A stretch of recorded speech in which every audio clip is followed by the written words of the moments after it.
Hello and welcome back to another reaction. In this occasion, My Hero Academia, episode 7 of the third season. Last time, of course, we saw how Bakugo was captured by the villains alongside with Tokoyami. And of course, the rest of the small group they were supposed to be protecting Bakugo went after them. And in a very spectacular way, because yes, the collaboration of two new people who joined them later on, Uraraka and Tsuyu, make this possible. Because yes, Uraraka made them weightless, and Tsuyu threw them away so they can catch up with the villains. And the spectacular way in which she released the weight, and they just crushed the villain and just really push him into the ground. And I love the way that everything is developed here, because now we have at least 3 villains against 3 heroes. We have Todoroki, we have Shoji, and we have Midoriya against Toga, against Dabi, and against Twice, if I'm not mistaken.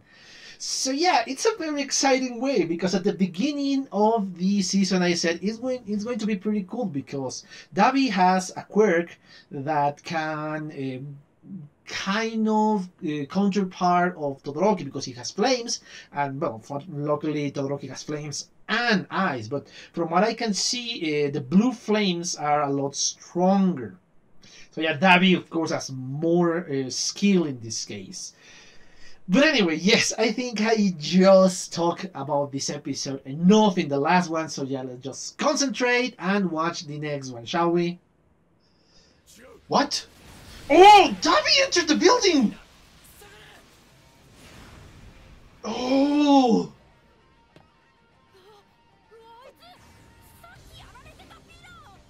Oh! Holy! Okay, yes!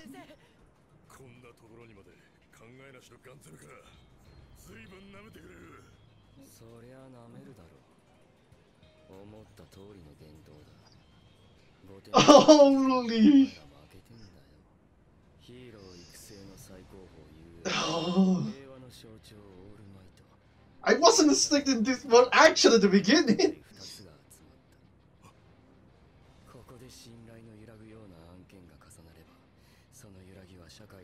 Oh, of course, the plan. Yes, in the long run.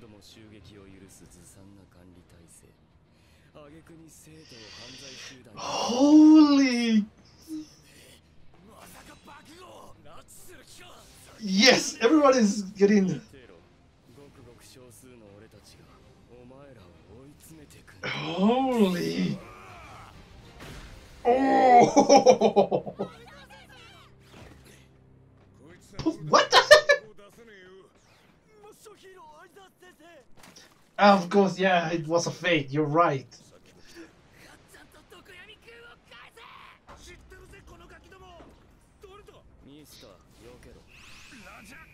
We can disappear? Holy! Oh, he was burned?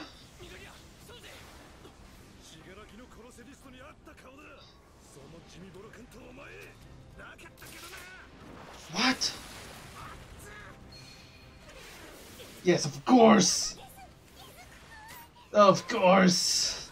She's going after him. Holy yes, she's creepy! Oh!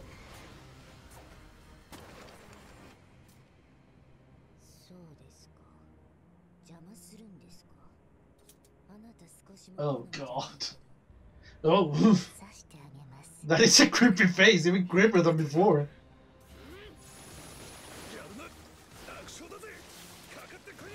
Holy! Yes! What? Oh, he made himself disappear!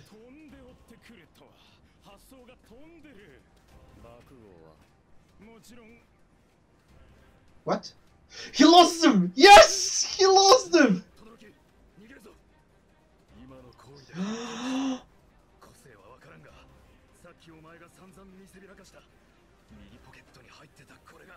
Oh! Oh yes! Shoji is brilliant!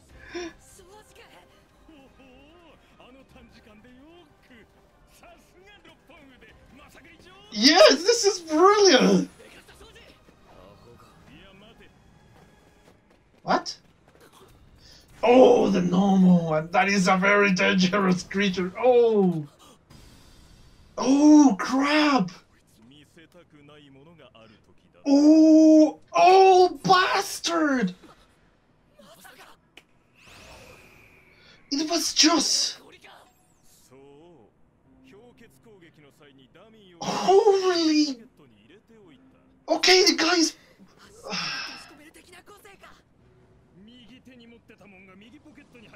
Oh!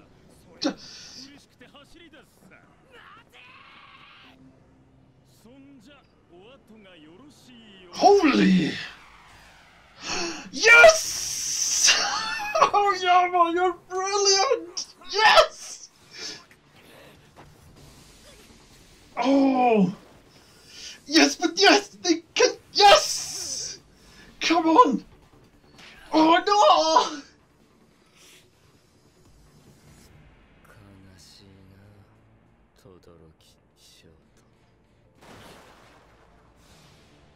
Holy! Oh, and they captured Bakugo. Oh! Oh, he's going to go through there and...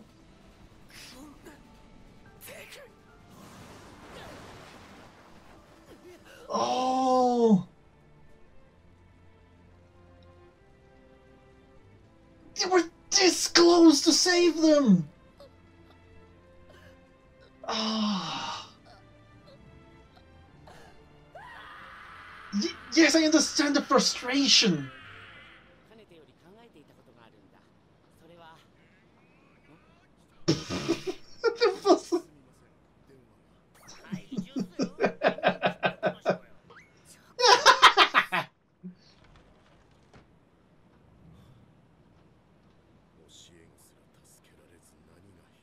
Oh, yes, he was so frustrated.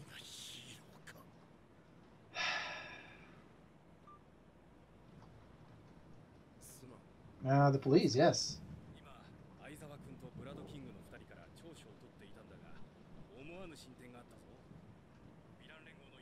What? Oh! If Momo told them! Oh no!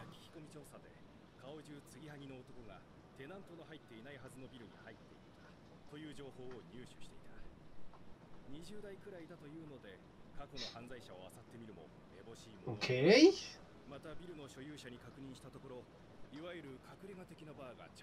Oh, they found the bar!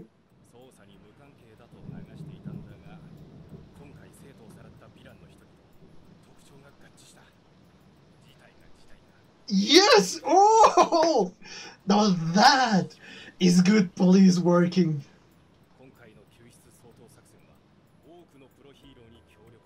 Yes! Yes! Oh, this is going to be great!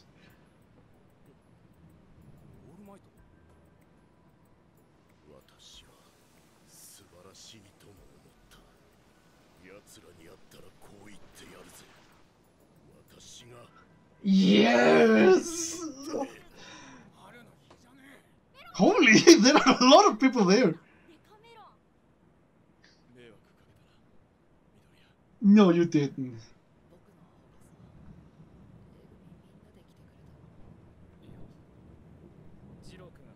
Oh.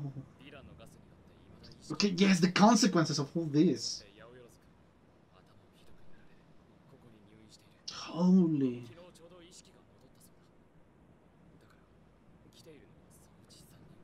Well, yes, and Bakugo, yes.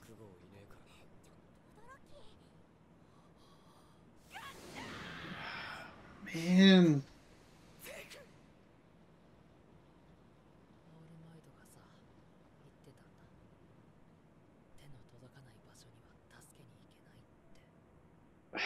the ambience of this place, yes.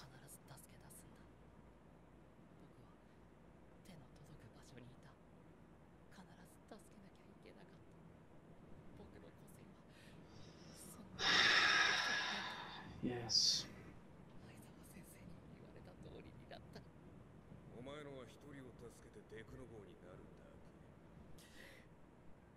Oh man, yeah, everything is piling up.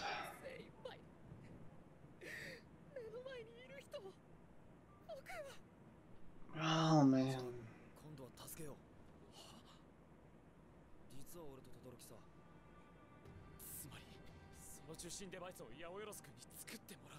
Oh, that's the plan! Oh, of course, the contradictions here! Oh, man.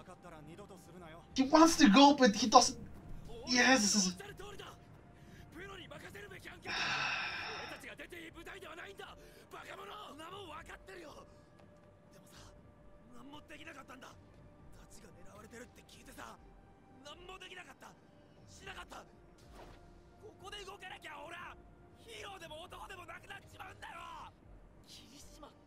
He can't calm down!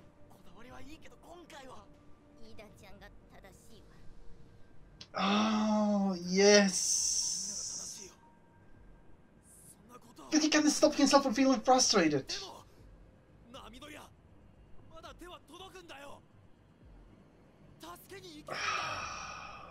Oh, man. Of course it has to end like this. Okay. A very, very tense episode. Not so full of action, but really intriguing. Because now we saw the consequences of, well, an attack. Not just in the press, not just in public in general, but in the students.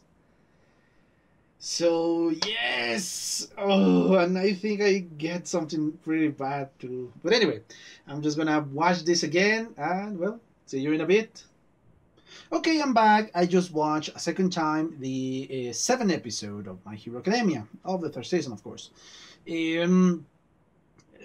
This is a little bit frustrating, and I don't mean that it's a bad episode and it's a frustrating episode. It's frustrating to see the heroes fail. It's what I mean. And yes, what you should feel is that frustration, that sadness. So yeah, the episode really did its job well. But again, let's go in order and little by little. We start, of course, in the last scene of the last episode, in which, of course, they pin to the ground to this magician guy, compressor or compress or something like that. They pin him down, and of course, the other 3 villains are in shock because they really didn't expect 3 students to be this agile or to catch up with them. And of course, we saw that they have pinned him down, but the rest of the villains are ready. After the initial shock, they are ready to attack. Hell, even they know exactly what to do to not even damage their own people.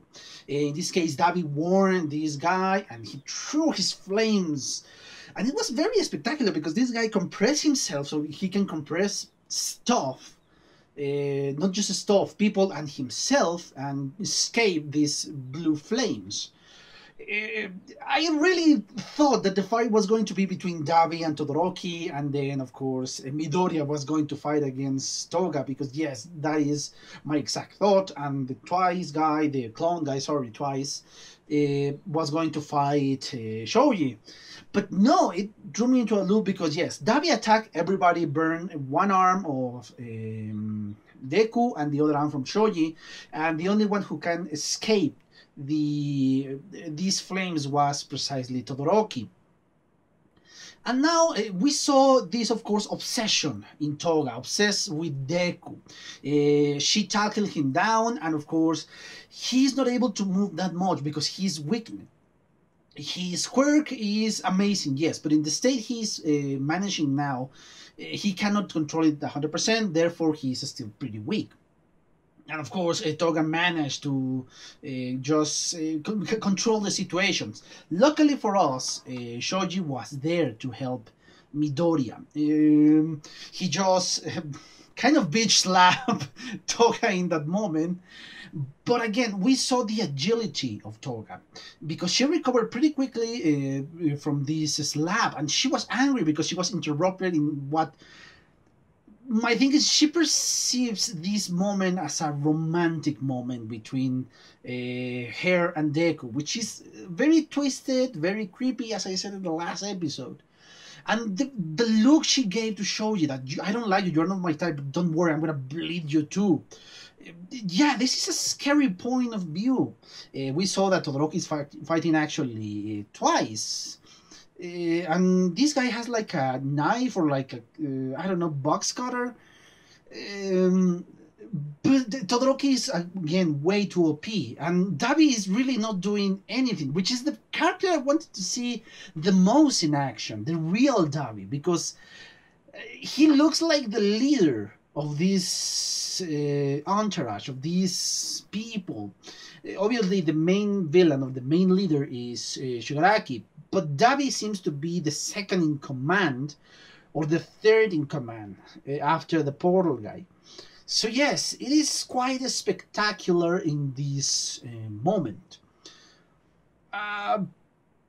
But of course, the heroes believe that they have the advantage in a certain moment because Shoji just grabbed the freaking marbles from the pocket of the villain, believing that was Bakugo and Tokoyami. And when he thought it was confirmed, when the villain just tried to look for them in his pocket, they ran away. The three of them ran away, but the villains, of course, didn't chase them because this magician has, like a magician, a trick up his sleeve. He didn't put the marbles in his pocket. He just put them in his mouth, which is brilliant because he's wearing a mask. The danger, of course, is swallowing the things. But again, this is incredibly well thought of the villain. Unfortunately, this villain really likes to talk and to brag about everything. That gives Aoyama enough time to knock him down with his laser, and it was spectacular because yes, even in the back of my mind, as much as I love Class 1A, because yes, I love all of them, hell, even Mineta, I dislike him. Not all the time, but I really dislike him. But it still, it's not hate, it's dislike. The rest of the Class 1A I really like. Some of other are, well, not noticeable. Like the animal guy, the animal boys guy. I really don't remember his name. And the sugar guy. I really don't remember their name because they are kind of, I don't know, indifferent for me. But yeah, most of the Class 1A is really my favorite because yes, they gave such good story to them, the good characterization to most of them, that you kind of like. And yes, as I said before, even in the back of my mind, as much as I like Class 1A, as much as I like Aoyama in this case, I really thought he was a coward because he wasn't acting, trying to act and to defeat Dabi, and twice in last episodes. But in this moment, he really acted when it counted, because really this moment, it was a glorious moment in which, oh god, they're going to rescue Bakugo. I really thought they were going to rescue Bakugo. But unfortunately, Dabi was faster. They released both of the students, but of course, Dabi had Bakugo in his hand. The hand of Dabi was in his neck. And that is the end of that moment. They escape. All of the villains, the ones I didn't saw in the bar, were the lizard guys, and of course the guys that were captured. So yes, this was the big moment of failure for the heroes, because so far, in all the arcs that involve villains, which there aren't a lot of them, the heroes always end up on top of the situation. But this was a rare case, and that didn't happen.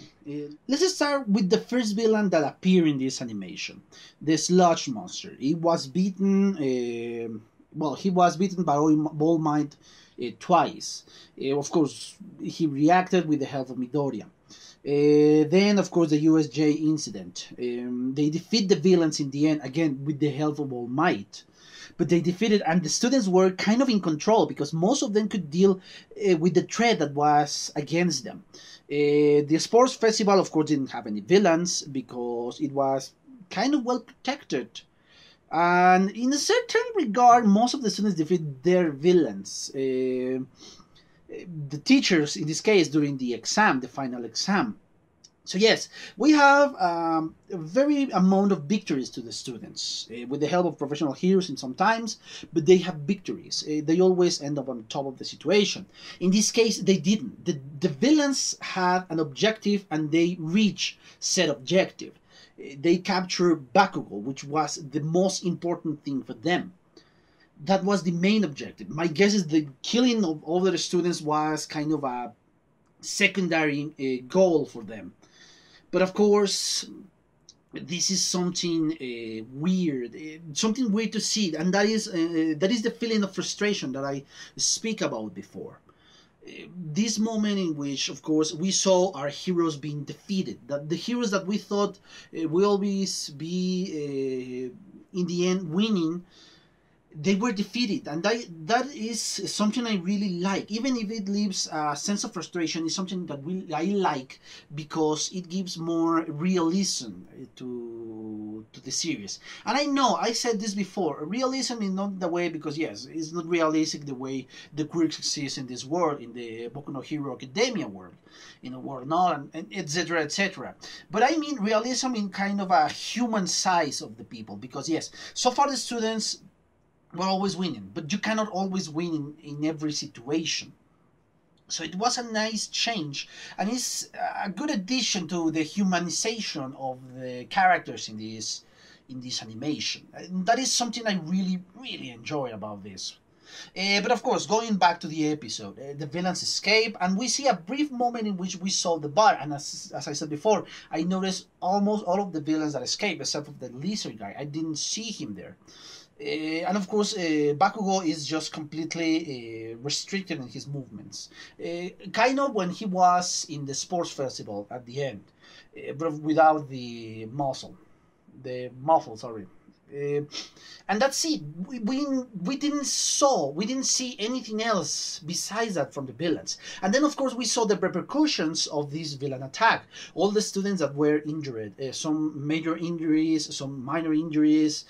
Two of them were hospitalized, Jarjorosu and Deku, because yes, the hitting the head to Momo it looks terrible when we saw in the animation. I was amazed by how she was conscious again and how she was taking action again with the freaking the little transmitter. That's the word I'm looking for. The little transmitter that she created. It's an accomplishment to do something so complicated while your head hurts and you're in a terrible situation and everything else. So yeah, that is why Momo is one of my favorite characters. She is growing so fast and in the correct direction. Of course, the situation is not just dire in the health department. It's dire, of course, with the press, because the press is attacking the school, because it's not the first time the villains attack the school. And now it's more grave than the last time, because now we saw not only students in danger, professional heroes in danger, because one of them was unconscious, but the one was hit with the freaking magnet guy, and one is missing. We don't know the exact location of Ragdoll. We only saw in the last scene this headband that is completely covered, well, not completely covered in blood, but yes, a lot of blood in that thing. So again, everything is pointing toward that she's dead, and the worst part is that nobody seems to be fighting her. This is a hard punch to the freaking hero society, that a small amount of villains can do this much damage, even kidnapping one of their students. So yeah, the credibility of the school is going down and down and down, and with a good reason. And even in the little reunion they have with the 4 teachers and the principal, they say, okay, we became complacent because All Might was just the best hero, and during his peak he was able to to reduce the amount of crimes that happen in this place.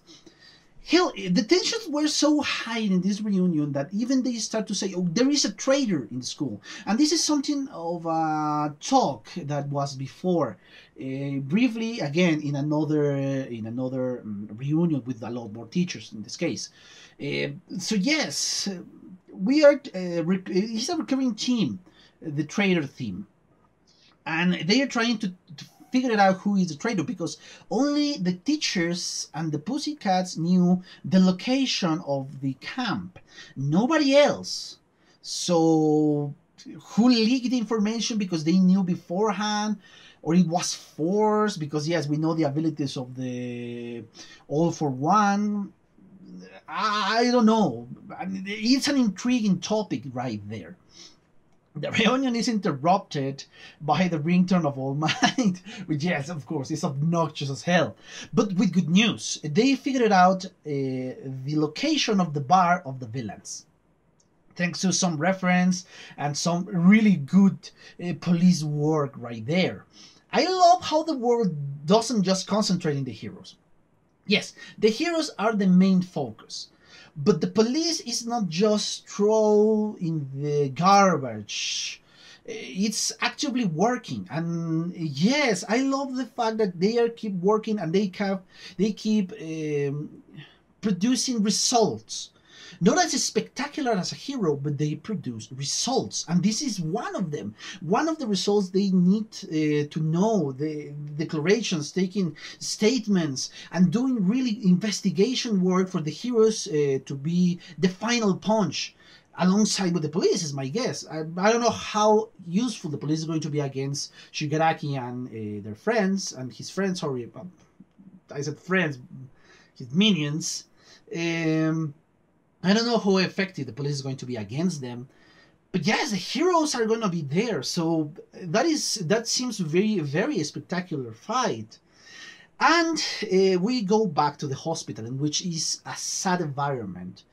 Everybody went to visit Midoriya, and yes, at the first I thought he was completely gone. He wasn't just as conscious as we thought. He saw the world around him, but I think he was still in the middle of processing everything. The way his eyes looks, and yes, the second time I watched that little moment, it was kind of funny the way they draw the eyes. But later on, of course, the ambience and everything just was so heavy that I really couldn't laugh about that. And that speaks volumes of a good environment in this animation. They really wanted to portray this sad and heavy environment. They went to visit him, all the ones who were available. I think it was Jiro, and I think it was Hagakure, and of course Momo weren't there, because one of them was in the hospital and two of them were still unconscious. Of course, the other one was Bakugo for obvious reasons. This heavy environment, and of course Kirishima cannot take that, because from what I have seen in the series, Bakugo is his best friend, and I think Bakugo considers him his friend too. So he's frustrated because during the attack he couldn't do anything to help Bakugo. He was just locked inside this building, this camp building, and wasn't able to help his friend. He was captured, and he blames himself, as far as I can tell, because he wasn't able to take action before. So yeah, he's frustrated, he's angry with himself, and he wants to do something to save, in this case, Bakugo. And he is not the only one. Todoroki seems to be in the same set of mind. He did something, but it wasn't enough to save one of his, I don't know if he will call him friend, or perhaps companion, or partner, or I don't know, fellow student. But anyway, he feels frustrated too because he was even closer than Kirishima. He was about to grab Bakugo, but unfortunately he couldn't, because yes, the villains were faster than him. And Midoriya, of course, is frustrated because he, again, has one of the most powerful quirks in the world. The one for all, sorry. The one for all. He has this amazing quirk. But he couldn't save even what he considered his oldest friend. And again, the words that Isaac was said before, you're going to be incapacitated after just saving one person. And that is exactly what happened. He only saved Kota, and he couldn't save anybody else. And that is the main point of his frustration. Even if he has grown more than anybody else in the class, he just has developed so much his power than anybody else in the class. It's still frustrating for him because he's a hero at heart. He wants to save everybody. And it cannot be without his current state. He can only save few people because his body cannot contain such amazing power. And it's so frustrating for him to be reminding him of that. And this situation is a constant reminder of said thing. So yes, this tree looks the most frustrated. But of course, Ida, again, being the voice of reason, saying that he personally made that mistake once. He really tried to catch something for revenge and doing him alone.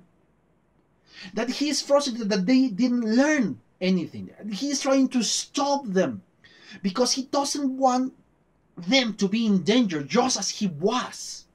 He doesn't want to end his career like that.